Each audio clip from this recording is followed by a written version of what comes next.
Hey, I'm Mike, a 34-year-old soon-to-be father.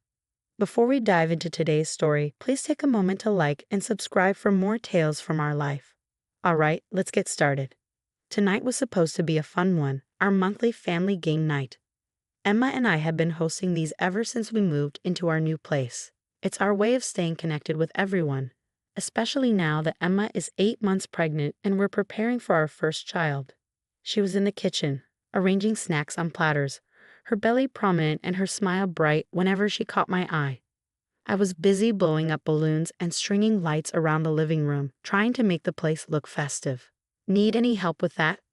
Emma called out, her voice warm, but a bit strained from the effort. I've got it, love. Just take it easy, I replied, wanting her to rest as much as possible. The doorbell rang. It was Tom and his son Jake. Tom, my older brother, was always the reliable one. Tonight, he carried a couple of pizzas and wore a gentle grin. Jake, on the other hand, trailed behind him, a soccer ball under his arm and already looking for trouble. At 15, Jake had grown tall and lanky, a stark contrast to his father's stocky build. His rebellious streak was no secret in our family, and while Tom always had excuses for him, the rest of us were running out of patience. Mike, Emma, how are you two holding up? Tom greeted us, setting the pizzas on the table. We're good, Tom. Excited for the baby, Emma answered, coming over to hug them both. Jake mumbled a hello, his eyes darting around, probably plotting where he could kick his soccer ball. Jake, remember what we talked about, no soccer ball in the house? Tom reminded him, but Jake just shrugged, a smirk playing on his lips. As the evening wore on, the living room buzzed with laughter and playful competition.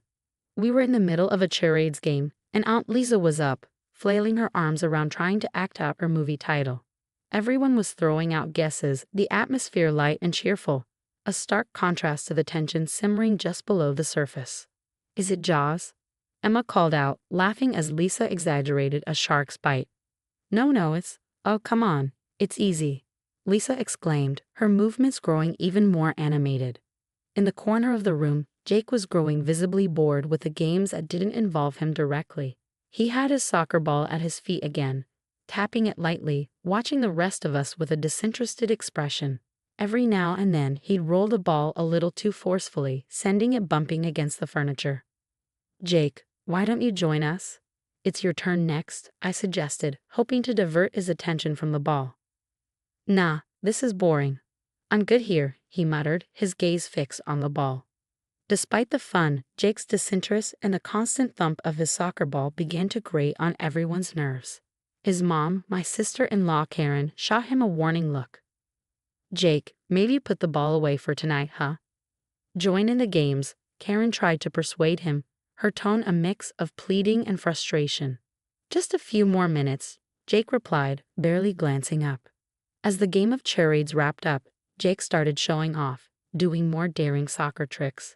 He juggled the ball with his knees, then flicked it up over his head, catching it on his neck and rolling it down his back. It was impressive, sure, but completely out of place. The ball narrowly missed a photo frame on a side table, causing Emma to flinch. Jake, seriously, stop. It's not safe. I warned again, my patience wearing thin. Just relax, Uncle Mike. I'm in control, he retorted, his tone defiant. The tension escalated as Jake continued, each trick seeming to push the boundaries further. He seemed to thrive on the attention, even if it was disapproving.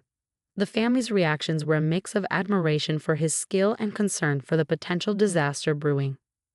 Jake, that's enough. Tom finally stepped in, his voice stern. You're going to break something or hurt someone. Jake paused, the ball at his feet, and looked around at the concerned faces staring back at him.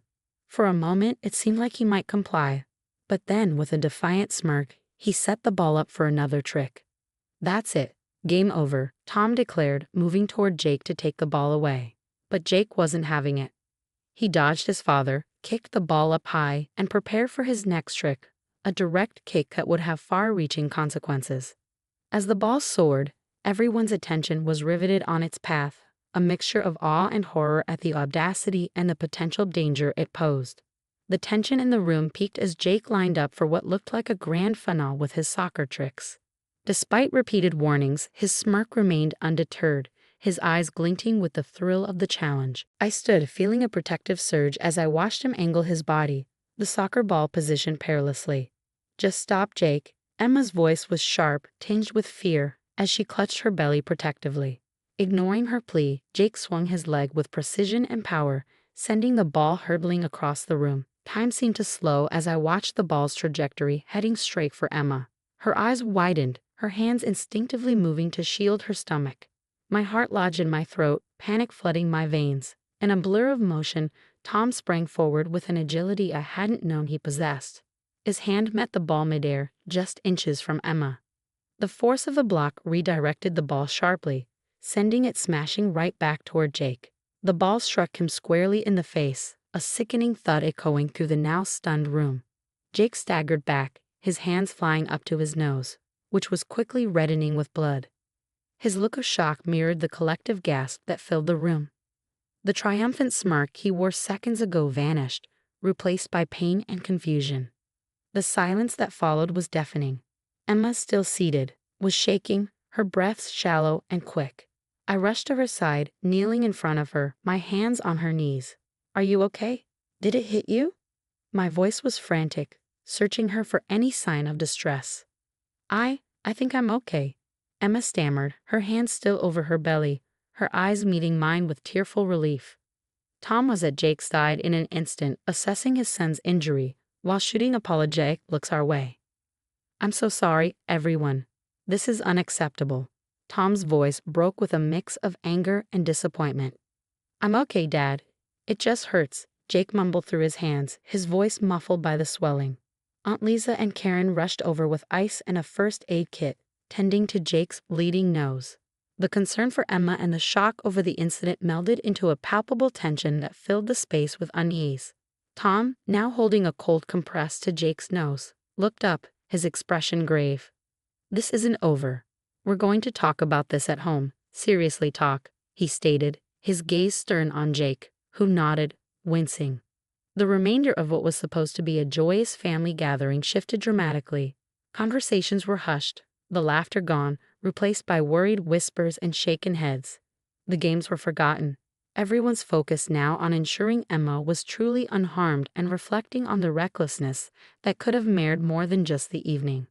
As the family eventually started to disperse, the gravity of what could have been a disastrous outcome weighed heavily on us all. Tom helped Jake to their car, promising to keep us updated on his condition and to ensure this kind of behavior was never repeated.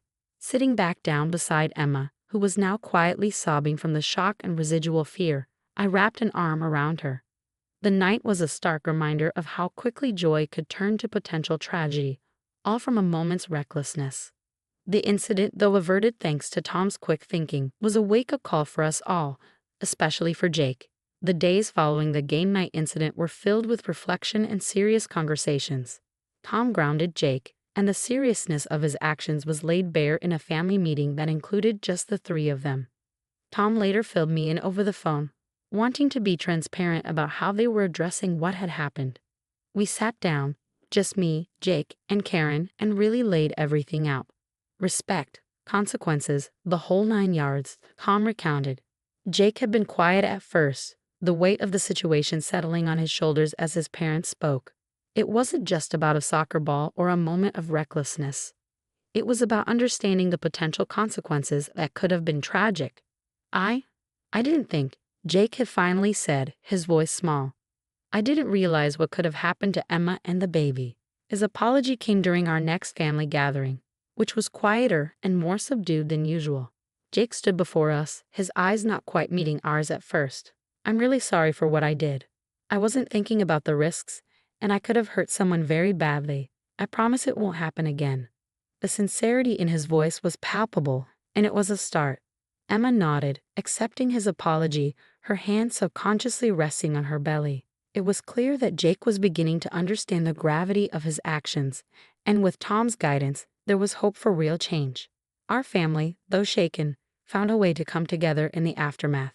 The incident, frightening as it was, peeled back layers of superficial interactions to reveal the core of what made us a family, our ability to support, forgive, and grow together.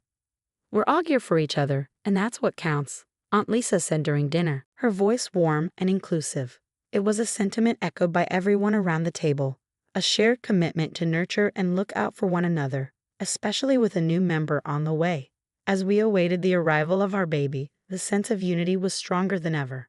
Emma and I often talked about how we wanted to raise our child in an environment of love and understanding, using what had happened with Jake as a lesson in empathy and responsibility. The final weeks before the baby's arrival were filled with preparations and anticipation. Our home, once the scene of a near disaster, now buzzed with positive energy and the promise of new beginnings. Emma decorated the nursery, and I put together the crib, each stroke of the paintbrush and turn of the screwdriver solidifying our readiness to welcome our child into the world. Looking back on that night, it was a stark reminder of how quickly things could change, but also of how deep our family's roots ran. We had been tested, surely, but in the end, we emerged closer and more connected than before. As I wrap up this story, with the nursery ready and the house quiet, I think about the future, about the lessons we'll pass on to our child. The importance of thinking before acting, of respecting others, and of the strength of family bonds. These aren't just lessons for Jake, they're for all of us, a reminder of what truly matters in life. That wraps up our story, but it leaves us with a pressing question to ponder. Should teenagers like Jake be held to adult standards of accountability when their actions lead to dangerous outcomes? Or should their age and maturity level factor into how they are disciplined? Share your thoughts and experiences in the comments below. If you enjoyed this story and the discussion it sparked, please like the video and consider subscribing to our channel for more engaging content like this. Your support helps us continue these conversations and connect with more stories.